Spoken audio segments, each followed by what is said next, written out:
Merci. Donc effectivement, à travers le projet du CIDEM, on a vu ce que pouvait être aujourd'hui un projet de biométhane et d'injection de ce biométhane dans le réseau, aujourd'hui géré par GRDF.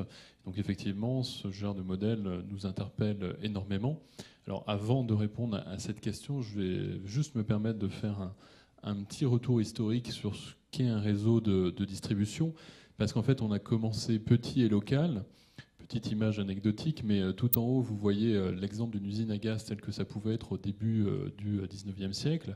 On va fêter cette année le bicentenaire de l'arrivée du gaz de ville avec, pour la première fois à Paris, le gaz qui a été implanté passage du Panorama en 1815. Et donc ça a été le premier réseau d'énergie qui a apporté une modernité, une énergie, je dirais, de l'ère industrielle à cette époque-là. Les usines ont grossi en taille. On est allé jusqu'à cette taille-là. Vous voyez, le losange jaune, c'est aujourd'hui le Stade de France, et le losange bleu, c'est un centre de recherche d'un opérateur gazier. Donc c'était des usines de taille très importante, mais toujours locales et gérées en général par des régies ou des compagnies privées de gaz. Alors, le paysage a aujourd'hui bien changé parce que effectivement on a l'impression que le gaz naturel est une énergie aujourd'hui très centralisée, mais c'est le cas en pratique. On a construit à gauche un réseau de transport qui est là pour amener du gaz depuis les ressources plus lointaines de gaz naturel, l'amener jusqu'au cœur des territoires. Et vous voyez qu'à droite, la carte des réseaux, en tout cas des communes desservies, le gaz s'est étendu beaucoup plus largement que le gaz de ville n'a pu exister au XIXe siècle, qui était surtout concentré dans les grandes villes. Et vous voyez que cette carte présente quand même un certain nombre de zones blanches dans lesquelles le réseau de gaz n'y est pas, puisqu'on dessert aujourd'hui environ 9500 communes, où communes bien sûr les plus denses, où se concentre 77% de la population. Mais ça amène tout de suite à une remarque, c'est-à-dire que du biométhane et de l'injection dans les réseaux, ça ne se fera pas partout. Donc nécessité pour les porteurs de projets et puis pour nous de réfléchir en termes de complémentarité des solutions. Dans certaines zones, on fera du compostage, dans d'autres de la cogénération, puisqu'il y aura présence de chaleur en local, et dans d'autres, on ira jusqu'à faire du biométhane, l'injecter dans le réseau, puisque le réseau gaz est présent et peut le permettre. Donc, premier message, effectivement, en termes de reproductibilité, non, il ne faut pas calquer les mêmes schémas partout, c'est vraiment le contexte local qui va déterminer quelle est la meilleure forme d'émergence de ce type de projet. Alors, cette transition, puisqu'il s'agit bien d'une transition, vous voyez, elle a été multiple. Elle a eu lieu à partir de 1956. On a découvert le gaz naturel, le gaz de lac en France, et on s'est mis à remplacer le gaz de ville par le gaz naturel. Donc ça a été effectivement un grand mouvement qui a amené au remplacement des ressources, de la ressource même énergétique qu'on utilisait, du type de gaz qui était amené à circuler dans les réseaux, du type d'usage qui a été développé, et même de la gouvernance des réseaux, puisqu'entre-temps, en 1946, avait été décidée la nationalisation. Et l'ensemble des compagnies privées ont vu leur réseau finalement repris au sein d'une compagnie publique. Vous voyez qu'il y a eu ces mouvements-là, cette transition énergétique très importante pour l'industrie du gaz. Et donc, bien sûr, pour nous, la question, c'est les modèles du type du CIDEM. Qu'est-ce qui préfigure? Est-ce qu'on n'est pas en face d'une autre transition énergétique? Et ça renvoie aussi au débat, bien sûr, qu'on a eu et qu'on continue d'avoir sur la loi de transition énergétique. Vers quel modèle on va? Et en quoi le réseau gaz peut participer de ces projets de transition énergétique. Alors, pour dire un mot sur GRDF, qu'est-ce qu'on fait concrètement dans cette filière? Au-delà du fait qu'on a une obligation réglementaire de raccorder les producteurs de biométhane, on pourrait se contenter de faire ça. Finalement, d'autres l'ont fait. Je ne citerai personne, mais dans le domaine de l'électricité, voilà, il y a peut-être moins d'engagement de la part des réseaux. Nous, au contraire, on a souhaité être présents et dès le départ. On copilote notamment avec l'ADEME depuis 2010 un groupe de travail qui est vraiment un groupe de concertation qui rassemble l'ensemble de la filière pour construire cette filière qui est très récente. Les premiers textes réglementaires qui ont autorisé l'injection de biométhane dans les réseaux datent de novembre 2011. Donc vous voyez que le CIDEM, à tout point de vue, a été précurseur et qu'on est encore en train d'explorer, de découvrir, de poser le cadre. Et ça nécessite une concertation. On s'est engagé parce que ça nous semble très important que cette filière trouve un cadre rapidement qui soit stabilisé et qui permette le développement. Petite parenthèse, il y a un site internet associé à ce groupe de travail et qui permet là aussi à tous les porteurs de projets d'avoir accès à des informations, quelles sont les étapes d'un projet, voilà, comment ça se monte et comment ça se construit. Et puis on est présent aussi dans chacune des régions. Alors on est à 8 régions à GRDF, c'est pas la carte de la loi nouvelle organisation territoriale, c'est simplement organisation des régions pour dire qu'on est aussi présent localement pour accompagner les porteurs de projets aux différentes étapes de maturité de leur projet. Ça peut aller de la simple question, mais est-ce qu'il y a du gaz dans la commune où je suis? Est-ce que c'est une bonne idée de réfléchir à l'injection? À des choses beaucoup plus avancées sur le poste d'injection, le raccordement du projet. Et ça aussi, c'est un travail quotidien. Alors, aujourd'hui, de quoi on parle finalement sur cette filière? Au-delà de l'exemple concret du SIDEM, on parle d'une filière déjà biogaz en général, qui est développée en France depuis maintenant quelques années, qui a quand même la grande caractéristique d'être aujourd'hui dominée par la cogénération, puisque la cogénération a vu son cadre réglementaire s'implanter en 2006, il a été réévalué en 2011, donc la cogénération part avec un recul plus important. Vous voyez également que dans les 7 TWh de biogaz aujourd'hui produits en France, finalement il y en a 3 TWh qui ne sont pas valorisés, essentiellement du gaz de décharge. Ils ont des obligations de captage pour éviter que ce gaz parte à l'atmosphère et qu'il ait un fort impact en termes de réchauffement climatique. Mais on a encore une filière qui valorise très peu son biogaz, puisque derrière on le capte, mais malheureusement on le torche. Donc là, il y a là un potentiel, un réservoir de développement aussi pour la filière. Vous voyez ici les chiffres, 410 sites en développement en France. Alors la filière s'est développée, mais on est quand même, il faut le constater, avec un certain retard vis-à-vis d'autres pays. Si on prend l'Allemagne, vous avez 8000 méthanisations qui sont en fonctionnement, l'Italie 1500, donc on voit qu'on est très loin de ces chiffres-là. Je mettrai quand même un bémol sur cette critique, puisqu'en France on a souhaité lancer une filière qui soit parfaitement durable et intégrée dans les territoires, et notamment on limite au maximum l'apport en matière de culture énergétique dédiée dans les méthaniseurs. Alors que si on regarde le modèle allemand, c'est un modèle qui est uniquement basé sur des cultures énergétiques, du maïs ensilé, et qui vient vraiment de plein fouet en percussion avec la production agricole à destination humaine ou animale.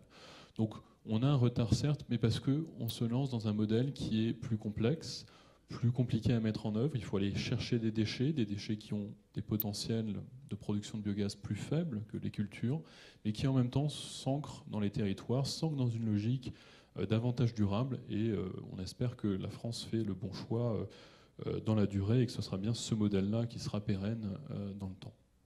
Alors le biométhane, vous voyez qu'aujourd'hui, en termes d'énergie, c'est relativement peu. Mais encore une fois, on démarre. En termes de projets, voilà les projets qui sont aujourd'hui en injection opérationnelle sur les réseaux, avec le SIDEM qui a été le deuxième projet, puisque Lille était arrivé juste avant. 2 projets qui sont effectivement des projets portés par des syndicats de déchets avec une base de biodéchets, on va dire, collectifs et de tri d'ordures ménagères. Et vous voyez que les 4 suivants sont des projets agricoles.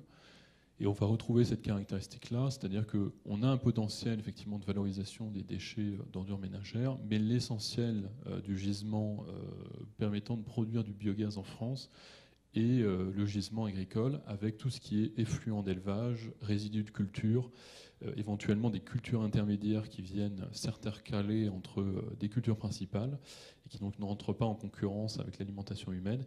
Mais effectivement, on a une forte composante agricole en France qui se retrouve dans le potentiel méthanisable. Et vous voyez un peu deux formes de projets. AgriBiométhane en Vendée, c'est un projet porté par un collectif d'agriculteurs. Donc on voit 10 agriculteurs. Alors ils étaient très agricoles au départ, mais maintenant ils sont vraiment en train de s'intégrer dans le territoire, puisque les collectivités les rejoignent. Elles apportent des biodéchets, elles apportent des valorisations, et ils sont d'ailleurs en train de discuter notamment du passage des bus de la région au biométhane, et on retrouve cette composante carburant qu'on a vue dans le SIDEM. Les 3 derniers, alors ils sont tous en Seine-et-Marne, c'est un peu un hasard, mais ce sont des projets portés par... pas tant que ça, étant donné que c'est quand même des exploitations agricoles de taille plutôt importante et se sont portées par des exploitants agricoles seuls avec une unique exploitation. Mais là aussi dans une logique très intégrée, c'est-à-dire que c'est des exploitations qui valorisaient leurs résidus, valorisaient leurs effluents. Ben, finalement, elles allongent un peu le cercle de leur économie circulaire locale. Elles passent par la méthanisation, la production de biométhane, et donc elles récupèrent en plus du côté fertilisant de ces effluents, elles vont récupérer du gaz renouvelable et comme ça trouver un intérêt durable mais aussi bien sûr un intérêt économique. Alors 6 projets qui présentent tous à chaque fois ces caractéristiques-là. Là aussi, M. Winkelmüller l'a très bien décrit. On a des projets qui sont très vertueux en termes de réduction des gaz à effet de serre, en termes de création d'emplois locaux. Systématiquement, on constate que sur ces sites, que ce soit des sites déchets ou des sites agricoles, on a création d'emplois pérennes. Il faut faire fonctionner ces installations. Elles créent de la valeur, mais elles sont consommatrices d'emplois et c'est tant mieux. On a un aspect fort de renforcement de la durabilité de l'agriculture. Pour donner un exemple, Bioénergie de la Brie, qui est un des exploitants en Seine-et-Marne, et considère qu'il a réduit de 90% ses achats d'engrais azotés, d'engrais chimiques, tout simplement parce qu'il valorise beaucoup mieux les digestats qui sont produits. Ça lui permet vraiment de venir en substitution des engrais chimiques. Et là aussi, c'est important pour maintenir une agriculture sans, je dirais, impact fort sur l'environnement dû aux intrants chimiques. Organisation des ressources locales, développement de filières renouvelables, contribuer à la gestion des déchets. Bref, on est vraiment sur des thèmes très très larges de territoire. Et si on rajoute une composante mobilité, il y a effectivement un enjeu d'image, il y a aussi un enjeu là aussi de développement durable. De plus en plus de collectivités cherchent des solutions pour sortir de la logique tout pétrole et des conséquences sanitaires qu'elle peut avoir. Il existe tout un tas de solutions, mais il se trouve que le biométhane est très très adapté, notamment pour les véhicules les plus lourds, pour lequel ça peut être plus complexe, par exemple, d'aller vers des choix d'électrification. Donc on voit vraiment des projets qui répondent à des thématiques très très larges au sein des territoires. Alors, quelques mots, mais très rapides, sur quand même les limites et les exigences réglementaires, parce que tout ne peut pas être fait. Déjà, la réglementation n'autorise que certains intrants, tout simplement parce que le gaz qui va être produit, qui va être injecté dans les réseaux, il est susceptible derrière d'être utilisé par tout un chacun, et notamment pour la cuisson. Donc on a une combustion du gaz ouvertement dans les maisons et les appartements. Et donc bien sûr, il faut s'assurer qu'il n'y a pas eu de contamination à la base susceptible d'être toxique. Donc il y a une liste qui existe, qui est quand même très très large, parce qu'on va retrouver tous les biodéchets des collectivités, déchets agricoles, restauration collective, tout ce qui est captage de biogaz des décharges, et puis bout de station d'épuration. Simplement, un certain nombre de déchets issus, par exemple, de l'industrie chimique ne sont pas autorisés en intrants, mais vous voyez que la gamme est très large et ça permet tout à fait de se lancer dans un projet de territoire. Alors mon slide est tout incorrect puisque je mettais en discussion sur les bouts de station d'épuration, mais après un long travail réglementaire, c'est autorisé depuis l'été 2014. Donc voilà, ça ouvre aussi des perspectives. Un certain nombre de stations d'épuration sont équipées de méthanisation, mais n'avaient pas forcément une valorisation optimale de leur biogaz. Ça permet d'avoir un débouché via les réseaux de gaz nouveaux et intéressants. Le biogaz doit être épuré et doit correspondre à la qualité du gaz naturel. En pratique, on constate que sur les 6 sites qui injectent, ils y sont tous arrivés très très bien. Il y a des technologies qui existent, dont certaines françaises, et qui sont très performantes. Donc je dirais, ça c'est vraiment le point qui est le moins problématique. Celui qui pose question, c'est de trouver le débouché en local. On est un peu dans une situation inverse que connaissent les électriciens. Les électriciens, ils ont des énergies renouvelables qui sont variables et doivent intégrer ces énergies dans leur réseau. Nous, on a des producteurs de biométhane qui produisent en continu toute l'année de manière très très stable. Une fois que vous avez lancé un méthaniseur, c'est vraiment quelque chose qui fonctionne très très bien. En revanche, les consommations de gaz sur un réseau peuvent être très variables, et notamment en été, quand vous avez des réseaux qui desservent surtout des zones résidentielles. Le gaz est utilisé principalement pour le chauffage et il y a très peu de consommation en été. Et comme le gaz ne peut pas remonter dans les réseaux, il faut trouver des consommations sur la zone. Alors, il y a des solutions. Certains projets peuvent se déplacer, aller vers des réseaux qui acceptent le gaz. On peut mailler les réseaux. On peut aussi développer des usages. L'usage carburant, c'est un exemple typique d'un usage qui est continu et qui peut être très pertinent. Mais on voit que les solutions, elles se travaillent aussi dans le dialogue entre le porteur de projet, la connaissance qu'on peut avoir côté gestionnaire de réseau, mais aussi collectivité, pour que tout ça fasse complètement sens et rentre dans une logique complètement intégrée, puisqu'on est voilà, à trouver un équilibre entre production et consommation de ce biométhane localement. Quand tout ça est au feu vert, le producteur de biométhane a un tarif garanti sur 15 ans qui lui permet effectivement d'avoir une économie. Le biométhane en lui-même est plus coûteux que le gaz naturel, donc il y a une prime qui est donnée, qui est payée par les consommateurs de gaz. Et ça permet effectivement de donner ce petit coup de pouce qui peut faire émerger les projets. En termes de perspective, aujourd'hui, je vous ai mis des cartes avec les projets qu'on connaît, qui se sont déclarés. Côté GRDF, donc réseau de distribution, je cite également 13 projets côté entreprise locale de distribution, puisque à Strasbourg, réseau GDS, et puis à Bordeaux, par exemple, Régaz, mais c'est aussi le cas de Gaz Électricité de Grenoble, toutes les régies ont sur leur territoire aussi des projets. Les transporteurs, c'est-à-dire les plus grands tuyaux à haute pression, ont aussi des projets qui peuvent se raccorder directement dessus. Donc vous voyez, quand on met ça bout à bout, on a un portefeuille d'environ 500 projets. Tous n'iront pas jusqu'au bout, hein, ils sont à des degrés de maturité très divers, mais on voit que novembre 2011, on met en place les textes réglementaires et on voit que ça suscite quand même un intérêt fort, et notamment des collectivités.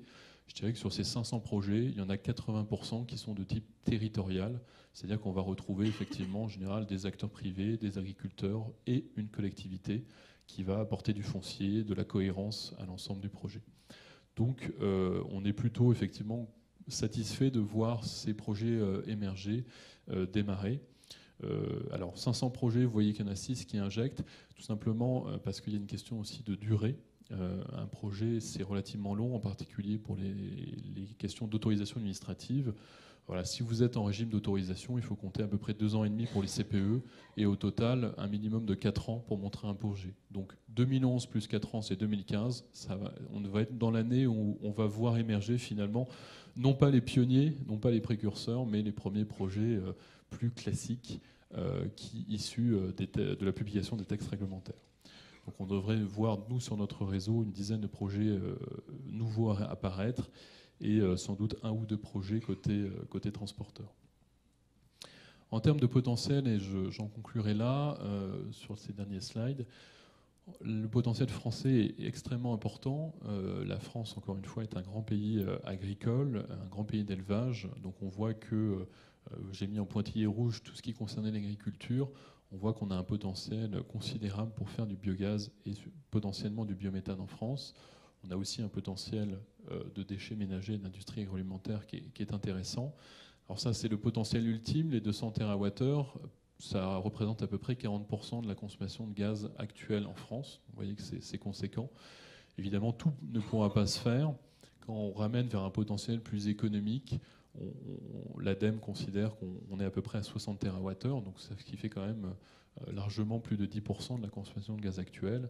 Donc on voit qu'on est une filière qui peut représenter beaucoup demain.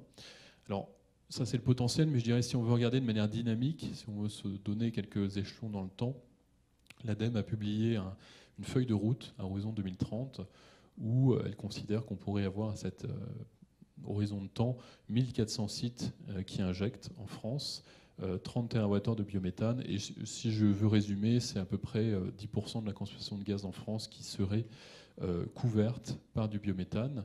Donc pas encore 100%, on y travaille, mais une partie quand même importante. Si on ramène ça à des unités plus concrètes, vous voyez que c'est 200 000 véhicules lourds qui pourraient fonctionner au biométhane carburant, au bio-GNV.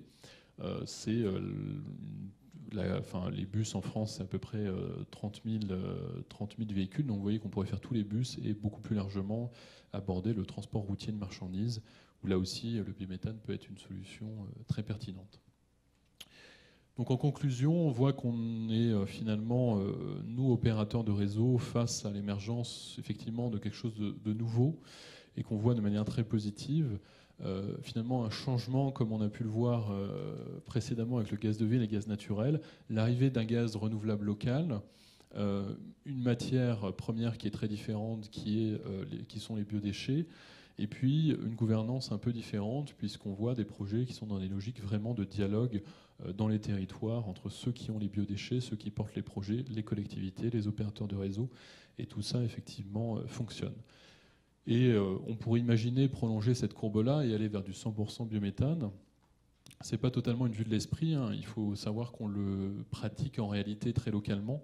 Pour citer encore une fois Bioénergie de l'Abri en Seine-et-Marne, c'est un site qui est raccordé à des réseaux qui sont très résidentiels, avec peu de consommation en été. Et en pratique, il sature complètement la zone de consommation en été. Donc qu'est-ce qu'on fait nous? On coupe le poste transport-distribution. Il n'y a plus aucune molécule de gaz naturel qui arrive sur les communes et elles sont intégralement alimentées par le producteur local de biométhane. Et ça se passe très bien. Nos réseaux sont capables tout à fait de s'adapter. Et effectivement, les gens localement ne voient aucune différence puisqu'on a un gaz qui correspond à la qualité du biométhane, du gaz naturel, mais il consomme vert. Donc voilà, techniquement, nos réseaux peuvent faire du 100% biométhane. À nous, derrière, de faire émerger les projets pour qu'on en ait un maximum et cela rapidement. Je vous remercie.